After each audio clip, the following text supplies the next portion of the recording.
नमस्कार. श्री विष्णू सहस्रनामाच्या पुढच्या व्हिडिओमध्ये आज आपण 9, 10, 11, 12 हे पुढचे 4 श्लोक बघणार आहोत.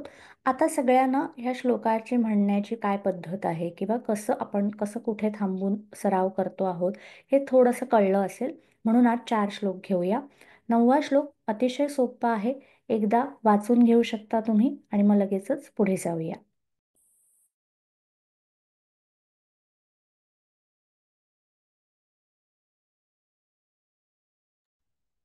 पहिली ओळ.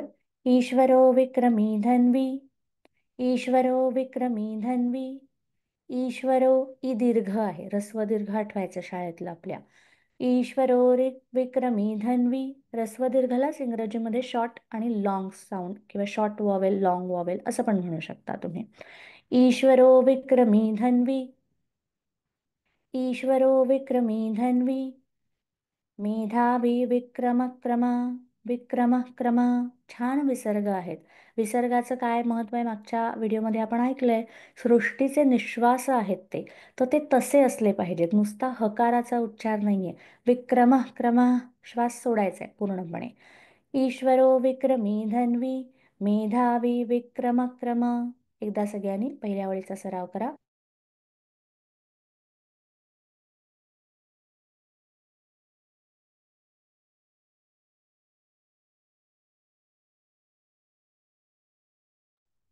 दुसऱ्या ओळीकडे जाऊया. अनुत्तमो दुराधर्ष. अनुत्तमो दुराधर्ष. श पोटफोड्या श. अनुत्तमो दुराधर्ष आणि त्याला विसर्ग आहे. अनुत्तमो दुराधर्ष. अनुत्तमो दुराधर्ष. कृतज्ञ कृतिरात्मवान. अनुत्तमो दुराधर्ष. कृतज्ञ कृतिरात्मवान. अनुत्तमो दुराधर्ष. कृतज्ञ कृतिरात्मवान. अनुत्तमो दुराधर्ष. कृतज्ञ कृतिरात्मवान. कृतज्ञ असं आहे आणि विसर्ग आहे तिथे पुन्हा एकदा. दुसऱ्या ओळीचा पुन्हा एकदा सराव करायचा आहे.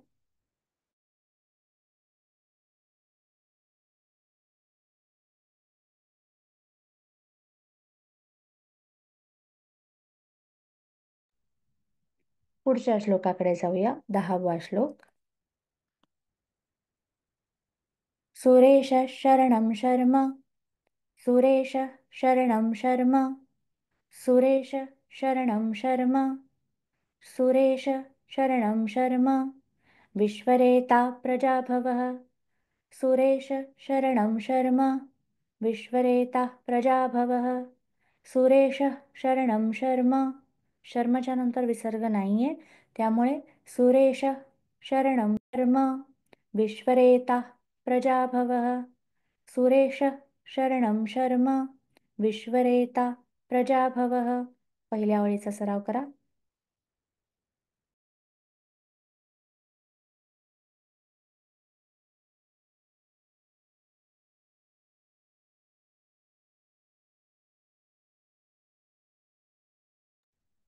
दुसरी ओळ बघूया. अहं संवत्सरो व्याल. अहं संवत्सरो व्याल. अह संवत्सरो व्याल. अहम नाहीये, माफ करा, मी चुकून अहम म्हणाले. अह अह आणि त्याला विसर्ग आहे. अहर निश माहिती की नाही. अह म्हणजे दिवस. अह संवत्सरो व्याल. अह संवत्सरो व्याल. अह संवत्सरो व्याल. अह तिथे विसर्ग आहे. अहह असं पण ऐकू येईल कदाचित. अह संवत्सरो व्याल. प्रत्यय सर्वदर्शनः. आता तो श साधा आहे, श नाहीये. दर्शनः नाही म्हणायचंय, दर्शनः. अह संवत्सरो व्याल. प्रत्यय सर्वदर्शनः. अह संवत्सरो व्याल. प्रत्यय सर्वदर्शनः. अह संवत्सरो व्याल. प्रत्यय सर्वदर्शनः. पुन्हा एकदा दुसऱ्या ओळीचा सराव.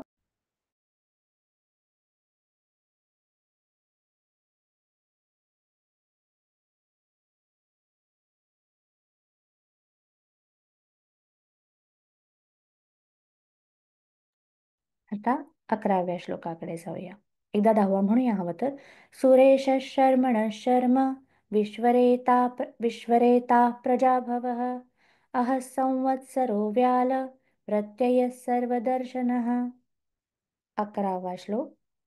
अजः सर्वेश्वरः सिद्ध, अजः सर्वेश्वरः सिद्ध, तीनही विसर्ग आहेत. अजः सर्वेश्वरः सिद्ध, अजः सर्वेश्वरः सिद्ध. एकत्र म्हणताना काही वेळा विसर्ग छोटा होईल. अजः सर्वेश्वरः सिद्ध, अजः सर्वेश्वरः सिद्ध. इथपर्यंत सराव करा.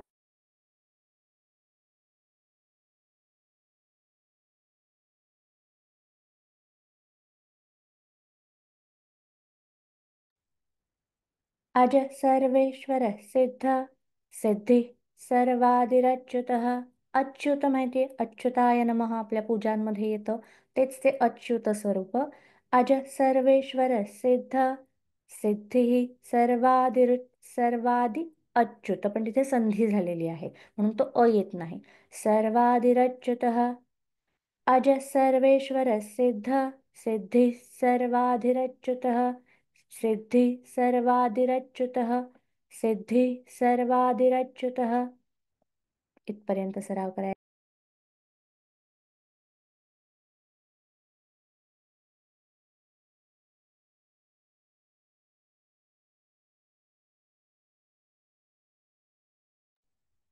दुसऱ्या ओळीत परत आपला सगळ्यांचा लाडका पोटफोड्या श आलेला आहे.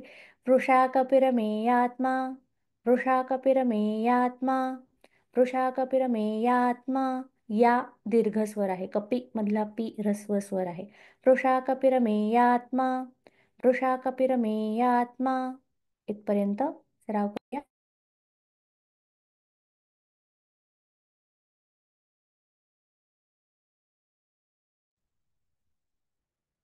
वृषा कपिरमेयात्मा, सर्वयोगः विनिसृतः, सर्वयोगः विनिसृतः, सर्वयोगः विनिसृतः.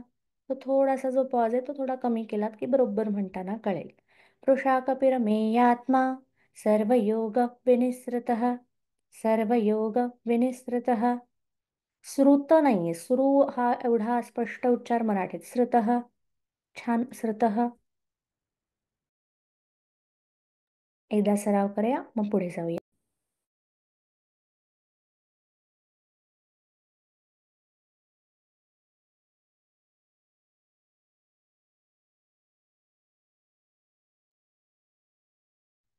अजः सर्वेश्वरः सिद्ध, सिद्धि सर्वादिरच्युतः, वृषा कपिरमेयात्मा, सर्वयोग विनिसृतः. 12व्या श्लोकाकडे जाऊया. वसुर्वसु मना सत्यस, सत्यस ऐकू येतो बऱ्याचदा. वसुर रफार आहे. रफार म्हणजे रोगनाशक असतो मंत्रशास्त्रात, त्यामुळे रफार उत्तम उच्चारायचे, त्याच्यानेच अर्ध्या विकारांचं आपल्या दहन होणार आहे. वसुर्वसु, वसुर्वसु मना सत्यस, वसुर्वसु मना सत्यस. इथपर्यंत सराव करूया.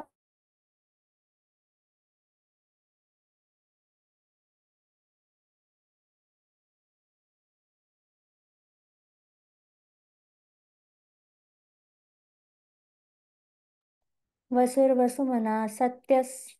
पुन्हा एकदा.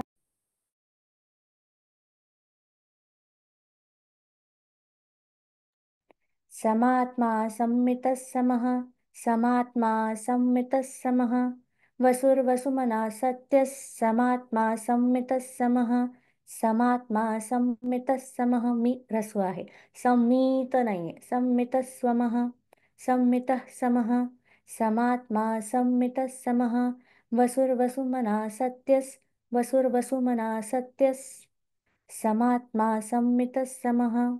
इथपर्यंत पहिली ओळ.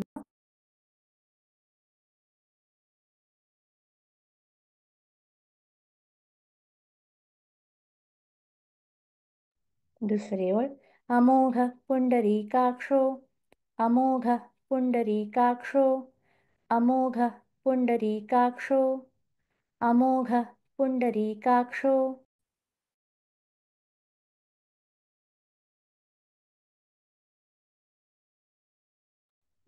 वृषकर्मा वृषाकृतिः, वृषकर्मा वृषाकृतिः, वृषकर्मा वृषाकृतिः, वृषकर्मा वृषाकृतिः.